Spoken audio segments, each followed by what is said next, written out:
Good morning students. High school की class में सभी बच्चों का वेलकम है। आज साइंस की क्लास में 2 लेक्चर आपके हो चुके हैं, पार्ट 1 और पार्ट 2। आज पार्ट 3 आगे बताना है। ये जो मैंने पदार्थों के वर्गीकरण में ये जो पार्ट मैंने आपको बताए हैं, ये जो ट्री बना हुआ है आपके सामने, इस ट्री को आप याद कर लेंगे पूरी तरीके से, क्योंकि पता चल जाएगा कि कौन किसका पार्ट है, किस तरीके से उसका डिवाइडेशन किया गया है। और नेक्स्ट टॉपिक में आज पार्ट 3 में मैंने आपको बताया था, मैं आपको तत्व, यौगिक और मिश्रण यानी अशुद्ध पदार्थ बताऊंगा। शुद्ध पदार्थ में तत्व और यौगिक आते हैं, अशुद्ध पदार्थ में मिश्रण आते हैं। तो इस ट्री में दिया हुआ है, उसको आप देख लेंगे कैसे तत्व को आगे धातु, अधातु, उपधातु में बांटा गया है और अशुद्ध पदार्थ यानी मिश्रण को समांगी मिश्रण और विषमांगी मिश्रण में बांटा गया है। तो जो इंपॉर्टेंट टॉपिक्स हैं इसमें आज लेक्चर 3 में, पार्ट 3 में तत्व क्या होते हैं। तत्व अगर आप देखें तो तत्व आपका शुद्ध मटेरियल होता है, शुद्ध पदार्थ होता है। तो इसकी परिभाषा क्या होती है, देखिए, ऐसे शुद्ध पदार्थ जिसमें केवल एक ही प्रकार के परमाणु उपस्थित होते हैं तत्व कहलाते हैं। तो अणु, परमाणु सभी आप जानते हैं कि परमाणु क्या होते हैं। कोई भी पदार्थ होता है उसका सबसे सूक्ष्मतम कण परमाणु होता है। कई परमाणुओं से मिलकर अणु बनते हैं और जब कई अणु बन जाते हैं तो उस तरीके से एक आपका यौगिक तैयार होता है। तो इस तरीके से यहाँ पर एक ही प्रकार के परमाणु होते हैं। जो उदाहरण में जैसे तांबा, जैसे शुद्ध तांबा है तो उसमें केवल कापर है, तो यानी कापर के ही अणु होंगे। चांदी, चांदी शुद्ध तत्व होता है, तो यहाँ पर चांदी Ag आपका शुद्ध तत्व होगा। सोना Au, एल्यूमिनियम Al, ये सब आपके शुद्ध पदार्थों में तत्व कहलाते हैं। ठीक है, उसके बाद इधर आ जाइए, यौगिक क्या होते हैं। यौगिक में ध्यान दीजिएगा, ये भी शुद्ध पदार्थ ही होते हैं। तो यौगिक ऐसे शुद्ध पदार्थ जिसमें 2 या 2 से अधिक तत्वों के परमाणु एक निश्चित अनुपात में उपस्थित होते हैं, यौगिक कहलाते हैं।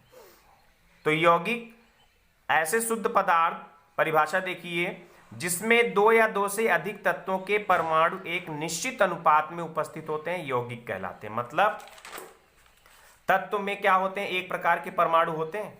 तो 2 या 2 से अधिक तत्व यानी एक जैसे परमाणु वाले 2 या 2 से अधिक शुद्ध पदार्थ अगर निश्चित अनुपात में मिला दिए जाते हैं तो आपका यौगिक बन जाता है। यौगिक में क्या होता है कि निश्चित अनुपात होता है। तो जैसे नमक NaCl, तो ये NaCl क्या है, नमक का अणु सूत्र है।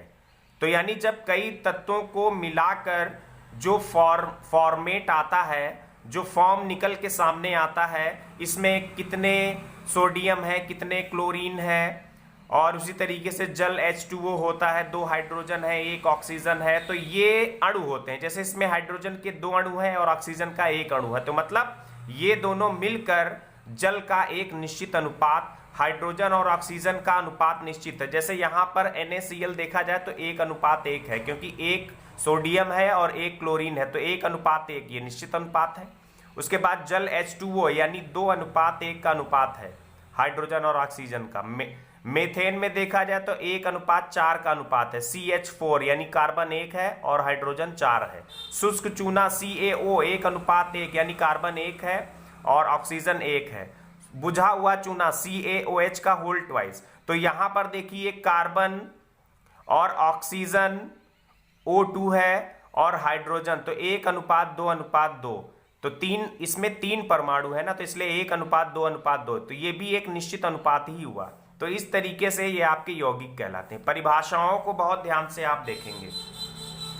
उसके बाद बात करते हैं यहां पर मिश्रण की। तो मिश्रण, मिक्सचर जिसे बोला जाता है इंग्लिश में, तो मिश्रण क्या होता है।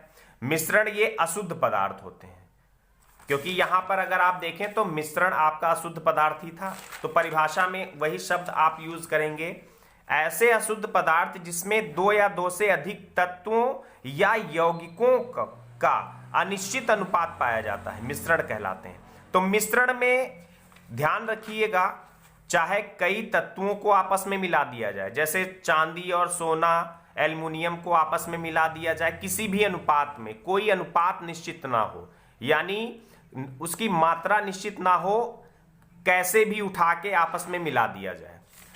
तो यहां पर यौगिकों को भी आपस में मिलाया जा सकता है, जैसे नमक और जल को आपस में मिला दो, कोई अनुपात निश्चित नहीं है, आपस में मिला दो। तो यानी कहने का मतलब मिश्रण में चाहे तो एक तत्व ले लो, चाहे एक यौगिक ले लो, आपस में मिला दो, या मिश्रण में हम कई तत्वों को आपस में मिला सकते हैं, या हम मिश्रण में कई यौगिकों को भी आपस में मिला सकते हैं। यानी जो एग्जाम्पल में जो भी दे रखा है इनको भी आपस में मिला सकते हैं। और यहां पर तत्व में ये जो एग्जाम्पल्स मैंने दिए हैं और भी बहुत सारे होते हैं, उनको भी हम आपस में मिला सकते हैं, या इसमें से एक या दो को उठाएं, या यौगिक में एक या दो को उठाएं, आपस में मिला दें, कोई भी अनुपात निश्चित नहीं है, तो वहां पर मिश्रण आपका कहलाता है। तो मिश्रण में अनुपात निश्चित नहीं होता है, यानी अनिश्चित अनुपात होता है, मिश्रण कहलाते हैं। याद रखिएगा, मिश्रण की परिभाषा को याद रखिएगा, मैंने डिटेल भी इसकी पूरी आप अच्छे से आपको बता दी है। तो एग्जाम्पल में देखिए, जैसे दूध और पानी,